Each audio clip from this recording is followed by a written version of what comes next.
on se retrouve aujourd'hui pour une nouvelle vidéo. Comme vous pouvez le voir aujourd'hui, je ne suis pas toute seule, je suis donc avec Enora, que vous avez déjà vu pas mal de fois sur Instagram. Et donc en fait, il y a quelques semaines, même quelques mois maintenant, on s'est dit que ça pourrait être cool de faire une vidéo où en gros Enora choisit les livres de mon book haul. On l'a fait en deux parties, je vous insérerai les images de la première partie. Donc on est allé à Cultura un soir. Bon, je sais pas si vous allez m'entendre, mais on est actuellement au Cultura avec mon papa et Elisa. Et j'ai pour mission de lui trouver des livres. J'ai une liste, mais on s'est dit avec Elisa, c'est trop facile si je les regarde. Du coup, j'ai le droit genre à 2 fois ou une fois selon combien je vais acheter. Donc, je vais vous montrer ce que je lui trouve et puis voilà, en espérant que ça lui plaise. Et en fait, c'est vrai que ça a été assez dur parce qu'on t'avait dit tu peux regarder sur la liste que pour 2 romans. Et finalement, c'était pas évident parce que notamment, comme tu connais pas forcément les titres et tout, bah c'est pas forcément facile. Et du coup, aujourd'hui, on est allé à la librairie Le Fayard qui est donc dans le centre de Rennes. Et en fait, je suis restée avec toi, donc on était toutes les deux dans le rayon. J'ai pas choisi les livres, mais non, on a proposé, je lui disais si oui ou non. Du coup, c'est quand même toi qui as choisi ceux qu'on prenait. Ouais. Et c'était surtout en fait pour ceux en anglais où je suis très nulle en anglais, donc déjà ça ne m'aidait pas du tout. Et Elisa m'avait fait une liste. Et du coup, quand on est allé à la librairie Le Fayard aujourd'hui, j'ai regardé sur sa liste parce qu'en fait, au Cultura, j'ai essayé de faire par rapport à ce que je pensais qu'elle allait aimer. J'ai réussi à Cultura. Bon, ils n'avaient pas beaucoup de choix non plus. Donc. Du coup, à Cultura, j'en ai trouvé 4. Si je me trompe pas, ouais, 4. Et en plus, j'ai essayé de faire un mixte entre les grands formats et les formats poche pour qu'elle puisse quand même avoir pas mal de livres. Parce que si je prenais que les grands formats, il y en aurait eu moins qu'en prenant un petit peu de poche. Et à Cultura, je suis allée voir au rayon livres en anglais. Et il n'y avait rien du tout. Et après, on a un peu complexé, entre guillemets, la chose. C'est-à-dire que j'avais le choix de prendre des suites de sagas. Mais il fallait pas que je prenne que ça non plus. Parce qu'autrement, bah, c'est hyper facile. Je connais à peu près la bibliothèque d'Elisa. Donc on s'est dit, pas de suite de saga. Je crois qu'il y en a pas du tout. Non, il y en a pas du tout. Il y a des débuts de saga par contre. Il y en a que j'ai pris en anglais, notamment aujourd'hui. C'était simple. C'était Vous allez voir. Je vais vous montrer. Enfin, franchement, tout le monde aurait pu deviner que pour Elisa, c'était ce qu'il lui fallait. On va commencer par ceux qu'Enora a choisi à Cultura. Du coup, oui, je connais les titres. Simplement parce que quand elle avait des doutes, bah, elle est venue me demander est-ce que ça te plaît vraiment ou pas. Et du coup, je l'ai aidée. Dans toute la pile, il y en a beaucoup qui étaient dans ma wishlist, mais il y en a aussi pas mal qui n'y étaient pas. Donc je trouve ça cool parce que du coup, c'est des romans que j'aurais pas forcément eu. On va commencer par ce qu'Enora a pris à Cultura. Donc. Je suis quelqu'un qui marche beaucoup à la couverture pour les livres et je lis très rarement le résumé. Je sais que Elisa, elle lit plus le résumé que moi. Je suis forcée, entre guillemets, à ne pas me fier que à la couverture. Typiquement celui-là, moi personnellement, la couverture ne m'inspire pas du tout. Donc j'ai pris celui-là dans un premier temps. Donc je sais même plus de quoi parle l'histoire. Donc je laisserai Elisa vous expliquer plus en détail les résumés. Alors celui-là, donc c'est Le Faiseur de rêve de Lenny Taylor. En grand format, c'est paru chez Lumen et en poche, donc c'est chez Pôle Fiction, donc chez Gallimard. Au début, il me tentait pas tant que ça parce que c'est de la fantasy orientale, je crois. Mais en fait, c'est surtout que tous les avis que j'ai lus dessus étaient hyper positifs. Et comme c'est simplement une duologie, je me suis dit que c'était cool, que j'allais pas me lancer dans une saga interminable. Donc franchement, lui, je suis trop contente.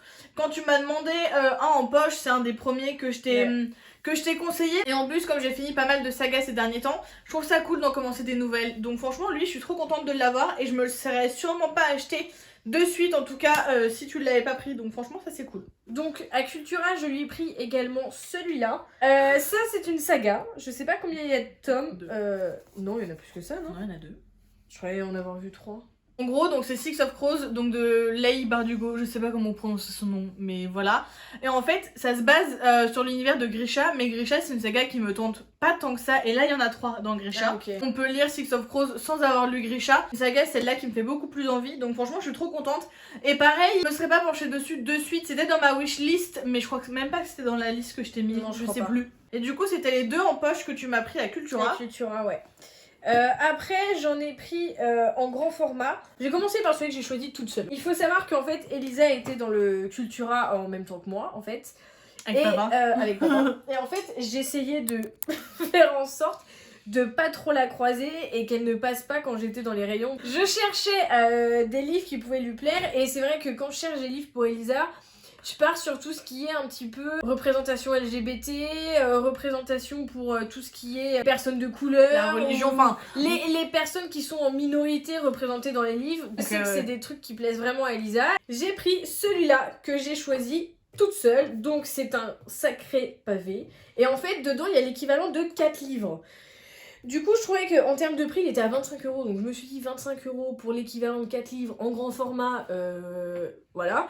Et en surtout fait, la couverture est trop belle. La couverture est trop belle. Et en fait, beau, le fait de ces deux couleurs, d'un côté le noir, d'un côté le blanc, je me suis dit, ça a forcément un lien avec l'histoire. Et quand j'ai lu le résumé, en fait, c'est l'inverse de ce qui se passe en règle générale pour les personnes de couleur. Et du coup, c'est la personne qui est blanche qui est discriminée. Je trouvais ça vachement cool. J'ai quand même demandé confirmation auprès d'Elisa parce que je me suis dit, si je lui prends le gros livre comme ça, et qu'au final, elle me dit, ça me plaît pas, bah, un peu les boules, quoi. Et en fait, quand je l'ai vu, elle m'a dit, quand elle a vu tout de suite l'épaisseur du livre, elle s'est doutée, et du coup, elle m'a dit que ça lui plaisait et que elle l'aurait bien aimé. Donc je me suis dit, bah, tant qu'à faire, autant le prendre. Et je crois qu'il y en a d'autres après. Cette saga, c'est une saga qui est parue il y a quelques années déjà. Malory Blackman a réécrit un nouveau roman récemment qui fait partie de la saga, donc le tome 5. Mais il me semble que l'histoire s'arrêtait malgré tout au tome 4 et que le 5 c'est un peu genre un tome compagnon ou un truc en plus, je crois que c'est ça. Donc voilà, franchement c'est une saga que j'ai trop envie de découvrir, je suis trop contente de l'avoir. Acultura toujours, c'est le dernier à la vie, à l'amour. En fait là c'est plus la couverture honnêtement qui m'a parlé parce que je trouve que le résumé derrière il donne pas trop d'informations sur l'histoire, enfin à mon goût. Et du coup, en fait, sur la couverture, je trouvais ça sympa. Et en fait, quand j'ai vu que c'était... bon, cette personne, je sais pas si c'est quelqu'un de blanc ou quelqu'un de couleur, parce que au niveau de l'impression, c'est pas trop. Pas du tout. Là, c'est une femme noire. Et du coup, je me suis dit que ça pouvait correspondre à, bah, comme le livre d'avant, en fait, à ce qu'Elisa lisait. Et pour la petite anecdote, aujourd'hui, quand on est allé à la librairie Le Fayère, je me souvenais plus de tout ce que j'avais pris à Cultura. Et je dis à Elisa, je dis... Ah, mais je te prendrais bien celui-là. Et elle me dit comme ça, je crois que tu me l'as bien pris à Cultura. Et du coup, je me suis dit, peut-être. Et lui, il fait partie des dernières sorties de l'année qui me faisaient le plus envie, donc je suis trop contente. Passons à la librairie Le Fayère, du coup, où on est allé aujourd'hui. On commence par celui-là, donc grande surprise quand j'ai vu les couleurs, le titre, tout. Je me suis dit, bon, lui ça va lui plaire, donc en plus, surtout que... Y a pas de résumé. Alors du coup, c'est Proud donc de beaucoup d'auteurs et auteuristes. Il y a notamment Alice Oseman que je connais, David Levita, Dinata qui a écrit The Black Flamingo que j'ai acheté il y a pas longtemps. Et du coup, c'est vrai que rien que les couleurs, tout ça, ça a été une évidence. Donc voilà pour le premier en anglais. Et Eno, quand elle m'a dit est-ce que ça va te plaire, je lui ai dit oui, parce que bah ça parle de la communauté LGBTQ et plus, et que bah ça a l'air trop bien. En plus, il y a des illustrations, tout ça, des textes, enfin, ça a vraiment l'air cool. Et lui, je le cherchais, la dernière fois, il l'avait pas, donc là, je suis trop contente de l'avoir. Et deuxième livre dans le même style où la couverture m'a parlé amplement pour le prendre, c'est celui-là. Là, c'est pareil, on voit bien que les couleurs, c'est les couleurs du drapeau LGBT. Et puis, je sais que les livres en anglais, souvent, je sais par rapport à tout ce qui est Appelle-moi par ton nom, les Harry Potter et tout ça, mais c'est vrai que autrement, comme je suis pas bonne du tout en anglais, c'est difficile pour moi de choisir un livre en anglais où la couverture c'est vraiment l'intuition quoi, parce que vous voyez celui-là je l'ai pris du coup en anglais tout à l'heure, celui-là à la différence on l'a aussi pris en anglais, là pour celui-là heureusement qu'Elisa était là parce que moi quand j'ai vu la couverture je me suis dit bah non. Et lui par contre pour le coup j'en avais jamais entendu parler, je savais même pas qu'il existait pour tout dire. Mais c'est vrai qu'il a l'air vraiment cool. On était donc au rayon anglais et en fait Eno me dit ah mais regarde en bas il y en a d'autres, et du coup il y a une toute petite partie en bas en fait et en fait ça m'a attirée parce que dedans il y avait le livre des animaux fantastiques et tout ça, et du coup c'est la couverture que j'ai reconnue, je me suis dit ah mais ça aussi c'est en anglais, et du coup à cet endroit là nous avons trouvé Speak, celui-là. Et en fait j'avais même pas vu parce que du coup j'ai même pas ouvert, Elisa m'a dit que ça lui tentait trop, et en fait c'est des petits dessins. C'est un roman graphique. Et il a l'air trop beau. Et celui-là, c'est vrai qu'il avait l'air cool. Et en fait, sur la même étagère, Elisa m'avait fait une liste. Dedans, il y avait Heartstopper. En regardant dans cette étagère-là, nous avons trouvé en fait les Heartstopper. Sauf que il y avait les tomes 2 et 3. Et il n'y avait pas le tome 1. Et quand on a demandé, en fait, la dame nous a dit qu'il avait été vendu. Mais franchement, lui, je l'avais pas mis dans la liste. Non. Mais c'est vrai que c'est un titre que je gardais en tête, où je sais que ça va me plaire. Ça a l'air vraiment hyper touchant, hyper émouvant, assez dur comme sujet. Mais franchement, ça a l'air trop bien, donc je suis trop contente de l'avoir. Celui-là, en fait, 4 filles et 4 garçons. En gros, l'histoire de ce roman, donc c'est 4 filles et 4 garçons de Florence Inkel, je crois, paru chez Pocket Jeunesse en poche. Et en fait, l'histoire, si je me trompe pas, c'est donc un groupe d'amis qui vont en vacances ensemble. Je sais plus s'ils sont ensemble ou pas, mais je sais que c'est pendant l'été. Et en fait, ils ont un carnet intime où en fait ils se le prêtent. Donc une semaine c'est un tel qui l'a, l'autre semaine c'est quelqu'un d'autre qui l'a. Et du coup on suit leurs 4 vies. Ça c'était le petit poche qu'on a pris à Le Fayère.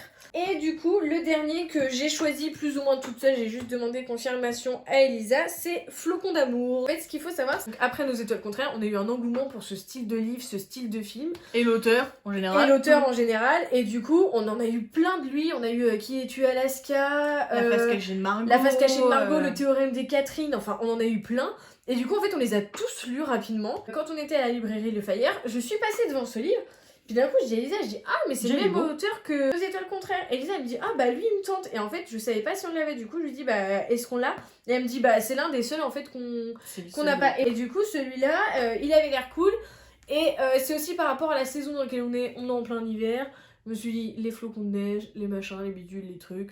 Hop, c'est dans le mood de Noël. Donc voilà pour cette vidéo, j'espère que ça vous a plu. Si c'est le cas, n'hésitez pas à la liker et à vous abonner comme d'habitude. Si vous avez aimé le fait que je sois avec Enora, pourquoi pas refaire des vidéos ensemble, même avec mon autre grande soeur, enfin voilà. Franchement, je suis trop contente d'avoir fait ça avec toi. Non, franchement, c'était T'as cool. bien choisi, même toute seule, franchement, je suis contente. C'est un peu difficile, mais après, c'est ce que je disais à Elisa, je dis heureusement que je la connais quand même un minimum. Et que je regarde aussi... tu vois, genre, je connais à peu près ta bibliothèque, je sais ce que t'as, je sais ce que t'aimes lire, je sais plus ou moins les livres que t'as. C'est vrai que t'as bien choisi, et même toute seule, bon, je t'ai aiguillée à certains moments, mais je tiens quand même à le préciser qu'il y en a beaucoup que t'as choisi toute seule. Oui. Ou alors, ce que je faisais, c'est que je lui disais pas, bah tiens, lui, je le veux, je lui donnais 2-3 romans qui me plaisaient, qui me faisaient envie, et du coup, tu choisissais parmi ceux-là, donc franchement, t'as quand même bien choisi, je suis contente. Ouais, non, c'était cool. Donc voilà, et moi, du coup, de mon côté, je vous dis à bientôt!